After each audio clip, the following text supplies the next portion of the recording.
A suave Serbian strolls into a Lisbon casino, drawing stares with outrageous bets and whispered rumors of war, all under the watchful gaze of a British intelligence officer scribbling notes. This man was not just the model for James Bond, he was Duško Popov, the Nazi double agent whose real-life exploits made spy fiction seem tame. But how did a playboy lawyer from Yugoslavia become the one man trusted by both Hitler's spies and MI5? The answer begins long before any shaken martinis or secret missions on the glittering Riviera, hiding a secret that would decide the fate of nations. Duško Popov was born in 1912 to one of the richest families in Serbia. His father owned mines, factories, and shipping lines, giving young Duško a taste for luxury from the start. He grew up surrounded by fine cars, expensive suits, and the kind of Riviera parties where champagne flowed until sunrise. By his 20s, Popov had already made a name for himself as a fixture on the French Riviera, frequenting Monte Carlo casinos and mingling with diplomats, artists, and heiresses. He studied law at the University of Freiburg, picking up degrees and languages with equal ease, including French, German, Italian, English, and his native Serbian. Popov's charm was legendary.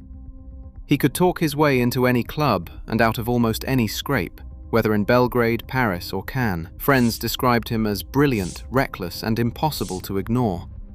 Beneath the playboy image, though, was a sharp legal mind and a talent for reading people.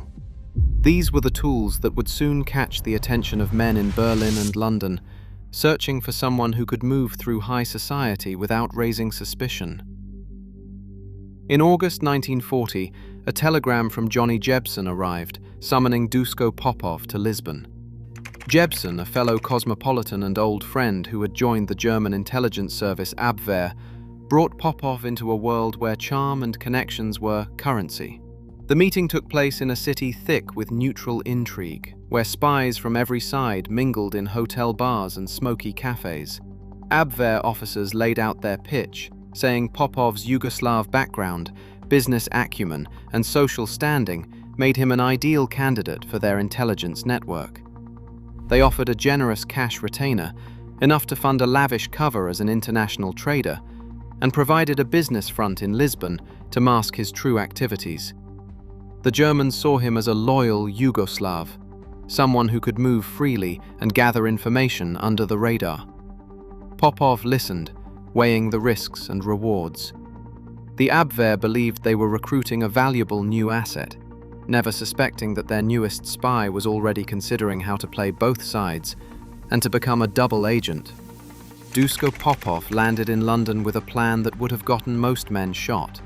Instead, he walked straight into MI5 headquarters and volunteered his services. Colonel Thomas Tarr Robertson, head of the British double-cross system, sized him up over a single interview. The British needed someone who could fool the Germans and charm anyone at a dinner party, and Popov fit both requirements.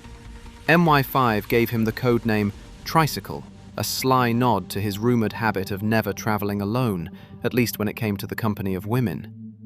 Popov found the joke amusing and wore the name like a badge.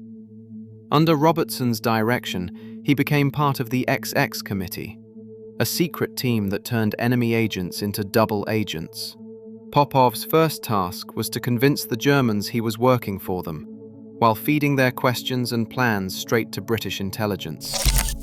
In his memoir, Popov later wrote, "I played my role to the hilt, but my true loyalty was never in doubt." A slip of paper, no larger than a pinhead, carried questions that could have changed the course of history. In the summer of 1941, German intelligence handed Popov a microdot, an almost invisible speck hidden in a business letter, containing a list of detailed queries about American defenses in the Pacific. Among the routine requests, one section stood out for its precision: Pearl Harbor. The Germans wanted to know the layout of battleship docks, the positioning of anti-aircraft guns, the water depth for torpedo attacks, and the status of torpedo nets. They pressed for specifics on ammunition storage, airfield locations, and the routines of guard patrols. Popov memorized the contents, then carried both the microdot and his warnings across the Atlantic. In August 1941, he arrived in New York, acting as a courier for a threat he understood all too well.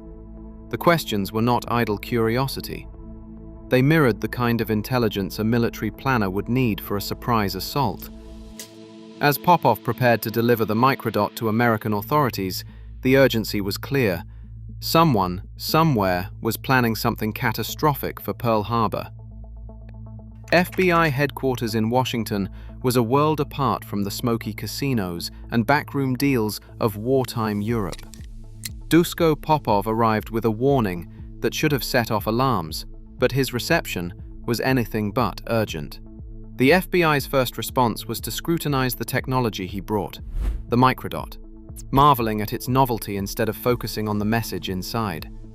Internal memos circled among agents, debating whether the microdot was a British trick or genuine enemy intelligence. Popov, expecting a swift escalation, found his access restricted. The Bureau denied his request to travel to Hawaii, blocking him from following up on the German questionnaires' demands for on-the-ground intelligence. Instead, he was kept in New York, watched closely, and questioned repeatedly about his finances, contacts, and personal habits.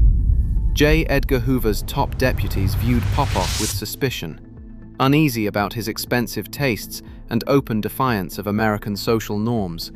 The warning about Pearl Harbor stalled in a maze of bureaucracy. Instead of passing the intelligence to military channels, the FBI filed it away, more interested in the spy's methods than his message. Popov's frustration mounted as weeks passed and the threat went unheeded. August 18, 1941, Duško Popov faced J. Edgar Hoover across a desk at FBI headquarters. The room was thick with suspicion. Hoover, known for his rigid morals and iron grip on the Bureau, had already sized up Popov as a threat, not just to national security, but to his own sense of order. Popov laid out the German questionnaire, detailing Pearl Harbor's defenses, and pressed his case. Hoover's response was cold. He accused Popov of being a playboy, questioned his motives, and dismissed the intelligence as a British trick. Hoover's notes later described Popov as doubly untrustworthy, fixated on his gambling, women, and foreign accent. When Popov urged urgent action, Hoover cut him off. The warning about Pearl Harbor was filed away, lost in a maze of bureaucracy and personal bias. Popov left the building alone, realizing the Americans had no intention of listening. The door closed behind him with the weight of opportunity lost. In that moment, Popov understood he could not rely on American support. He would have to navigate the war's dangers without the help he had risked everything to secure. Radio signals crackled through the night as Popov sat at his transmitter, composing messages meant for Berlin. Each report he sent was a careful blend of truth and invention, crafted under the watchful eyes of the British Double Cross Committee. Between 1943 and 1944, Popov's cables described phantom divisions and imaginary convoys, inflating Allied troop numbers and hinting at invasions far from Normandy. The Germans, eager for details, hung on every word. Popov's reports included plausible unit names, movement schedules, and supply figures, details that sounded authentic because they mirrored the kind of bureaucracy the Abwehr expected. Every message passed through layers of MI5 review, checked for consistency and subtlety. These false leads, sent out over secure lines, were designed to be just convincing enough to shape enemy decisions without tipping the British hand. Popov's radio became a weapon, turning fiction into military reality.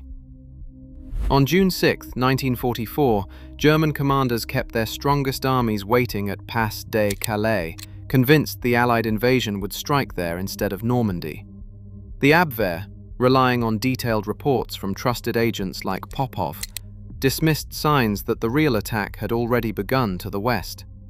German radio intercepts show frantic messages as tanks and infantry stood idle, ordered to hold their ground for an assault that never came. While Allied troops fought their way ashore in Normandy, nearly 15 divisions remained locked in place, unable to move. The misallocation of these forces gave the Allies a critical foothold in France, tipping the balance of D-Day before the Germans could react. Today, secret wars still unfold in shadows, where truth and fiction blur, and human judgment shapes world events. Popov's warning about Pearl Harbor went ignored. In a world crowded with intelligence, the real risk is not what is hidden, but what we choose to overlook. What would you notice?